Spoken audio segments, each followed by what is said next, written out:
ये खौफनाक कहानी अंकित शर्मा की है, जो दिल्ली के एक किराए के मकान में रहता था, जिसे वो अपने फ्लैटमेट संतोष के साथ शेयर करता था। एक रात। हाँ, वो क्या है? शायद मैंने कोई बुरा सपना देखा। उफ, कितना भयानक था।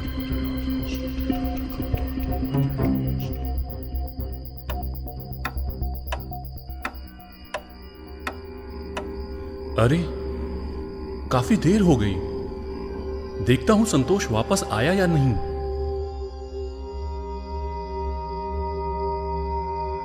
अरे, नहीं आया। लगता है ऑफिस के बाद कोई पार्टी करने गया है।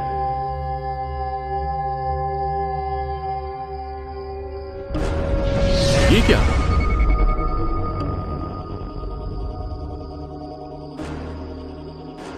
ये सूटकेस यहां कैसे? पता नहीं, संतोष की होगी, पर ऐसे रखकर वो कहां चला गया? सवेरे जल्दी उठना है, सो जाता हूं।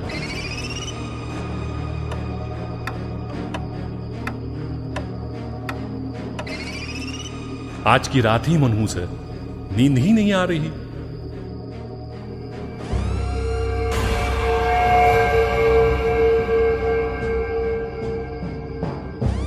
ये कैसे? ये तो और ही नजदीक आ गई। ये जरूर अपनी जगह से हिली है। संतोष तो अभी तक नहीं आया। ये फोन कहां चला गया?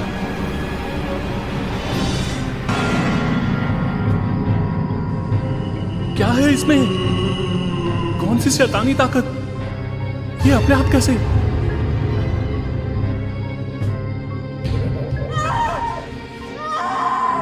ओह नो, ये रोने की आवाज। ये तो सूटकेस के अंदर से आ रही है।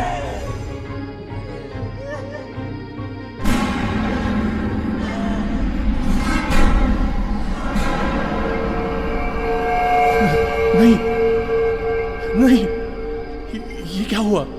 ये कैसे?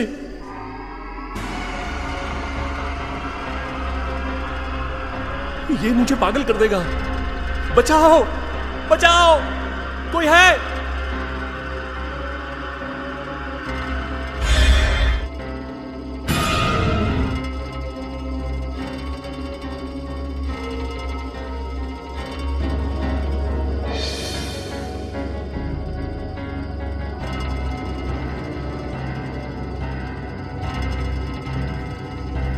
कुछ है, अंदर कुछ है।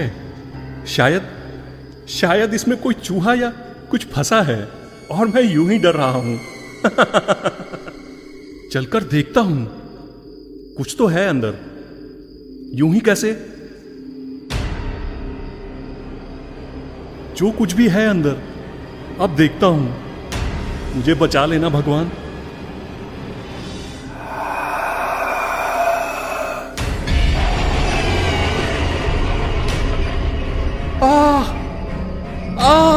ये कैसे?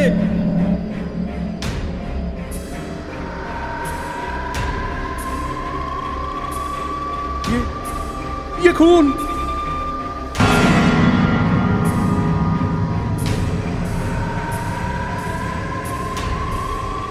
नहीं, नहीं, ये नहीं हो सकता।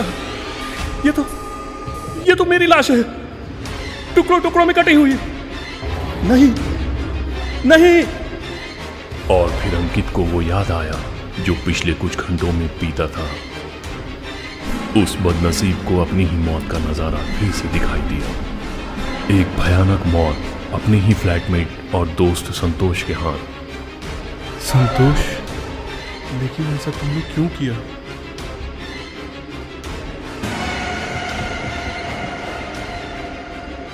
इस कमबख्त की लाश को अब ठिकाने लगाना जरूरी है। साला मेरी ही गर्लफ्रेंड पर डोरे डाल रहा था, अब मरकर कैसा लगा? दगाबाज। अब हमेशा के लिए आराम करना समंदर के नीचे।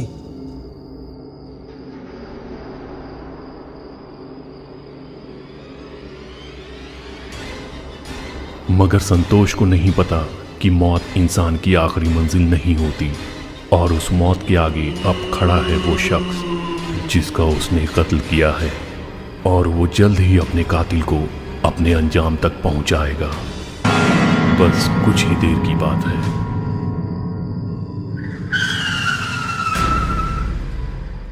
जया कई साल बाद ऑफिस की छुट्टियों में अपने नैनीताल आई थी। नानी माँ, आ गई मेरी लाडली। अब तो 10 दिन बस आपके पास ही रहूंगी। बस 10 दिन? क्या करूं नानी माँ, ऑफिस से सिर्फ 10 दिनों की ही छुट्टी मिली है। ठीक है, अब तो पूरा गांव घूमूंगी।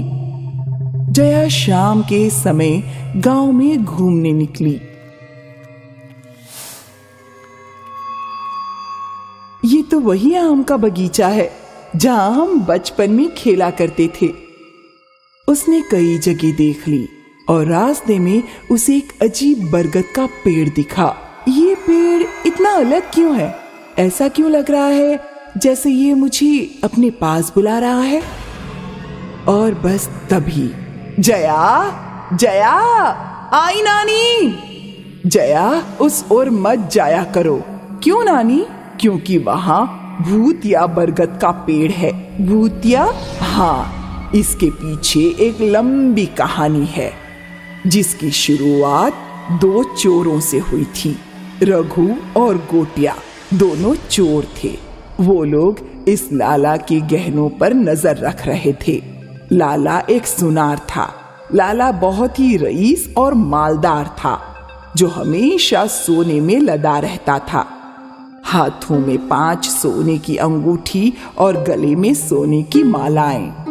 अरे साला, इसको पकड़ के ना इसका सारा सोना भी छीन लिया ना तो अपन दोनों को साल भर कुछ करने की जरूरत नहीं बिड़ू।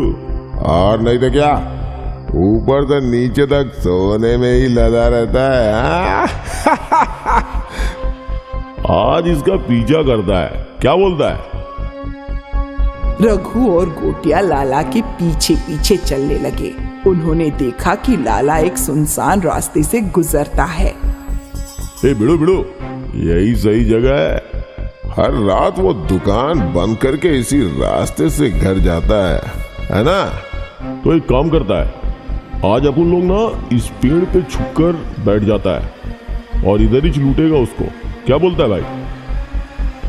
ये बात उस पेड़ ने भी सुन ली। तू आज रात 9 बजे इस पेड़ के पास आ जाना, समझा? ये ले, ये लाला जो है ना, वो 9:30 बजे के करीब यहाँ से गुजरता है। और सुन, चेहरे को छुपा लेना वरना पुलिस पकड़ लेगी। अपन क्या पहली बार चोरी कर रहे ले? हाँ, चल मिलता हूँ 9 बजे। और सुन, तू टाइम पे आने का क्या? रघु वहां से दारू के ठेके पे गया और उसने खूब दारू पी। गोटिया समझदार था। वो प्लान बनाने लगा और करीबन 8 बजे ही वो पेड़ के पास पहुंच गया। लेकिन उसे क्या पता था कि उसके साथ क्या होने वाला है। वो पेड़ पे चढ़ने लगा। अचानक उससे पेड़ की आंखें खुल गईं।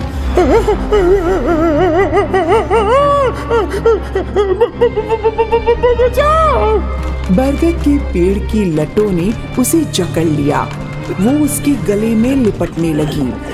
बचाओ! अरे मुझे कोई बचाओ! उस बरगद के पेड़ की लटों ने गोटिया को दबोच कर मार दिया और जोर जोर से हंसने लगी। गोटिया की लाश जमीन पर गिरी और फिर उस बरगद के पेड़ का भूत उस लाश में घुस गया।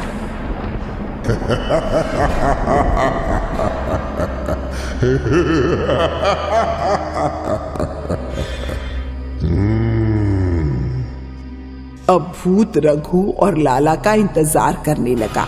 9 बजे रघु वहां पहुंचा। क्या बात है, तो आज बहुत पहले ही यहाँ पहुंच गया। मैं तो यही रहता हूँ। गोटिया पीछे घूमा। वो देख लाला आ रहा है। अपन ना उस पेड़ के पास छुप जाता है और तू हमला करना, ठीक है? फिर अपन सारा सोना चुरा लेगा। क्या बोलता है?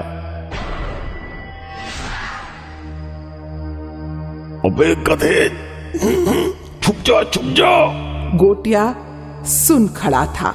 जैसे ही लाला आगे आया, गोटिया ने उसके कंधे पे हाथ रख दिया। कौन हो भाई? गोटिया ने अपनी आंखें ऊपर की। अरे बचा,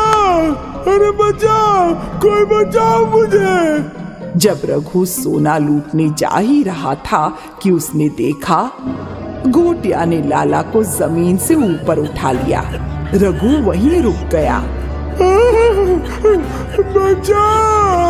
बचा, अरे कोई मुझे बचा।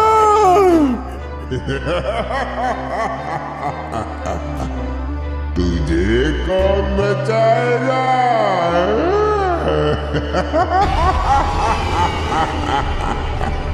गोटिया के भूत ने रघु की ओर देखा और रघु डर के भागने लगा, लेकिन बरगद की लटों ने रघु को जकड़ लिया। गोटिया ने लाला की मुंडी मरोड़ दी और फिर रघु की ओर बढ़ने लगा। रघु की गर्दन पकड़कर उसे ऊपर उठा लिया। रघु की चीखों के साथ उसकी आंखें भी फटी की फटी रह गई और उसकी आंखों में वो खौफनाक मंजर था, लाल आंखें। नानी, इसके बाद गोटिया का क्या हुआ? उसके साथ अभी और भी बुरा होने का बचा था। मतलब ये कि इसके बाद गोटिया गांव की ओर बढ़ने लगा। रास्ते में उसे जो मिला, गोटिया उसे उठाकर पटकने लगा और जोर जोर से हंसने लगा। ये देखकर गांव वाले भागने लगे। गोटिया चलते चलते एक खंडर पहुंचा। वहां उसका सामना एक बहुत ही शक्तिशाली अघोरी साधु से हुआ। उस अघोरी साधु ने अपने मंत्रों की शक्ति से गोटिया के अंदर के भूत को वश में कर लिया। अब गोटिया उस अघोरी के हाथ की कठपुतली बन चुका था। वो जो चाहता गोटिया से करवाता था। गोटिया उस अघोरी की तपस्या के लिए सामान जमा करता था। अघोरी खुश था क्योंकि गोटिया के अंदर का भूत उसकी हर बात मानता था। लेकिन अघोरी को कहाँ पता था कि वो भूत राह तक रहा था। जैसे ही गोटिया के भूत को मौका मिला, उसने अघोरी की ही बलि चढ़ा दी। फिर क्या हुआ? एक बार फिर गांव वालों पे संकट आया और हमेशा की तरह हम गुरुजी के पास पहुँचे। हमें बचा लीजिए गुरुजी, अब आप ही हमें बचा सकते हैं। गुरुजी ने अपनी दूरदृष्टि से सब कुछ जान लिया। अब एक ही उपाय है। और वो क्या? उस बरगद के पेड़ के भूत से तभी छुटकारा मिलेगा जब गोयता मर जाएगा। गांव वाले सोचने लगे।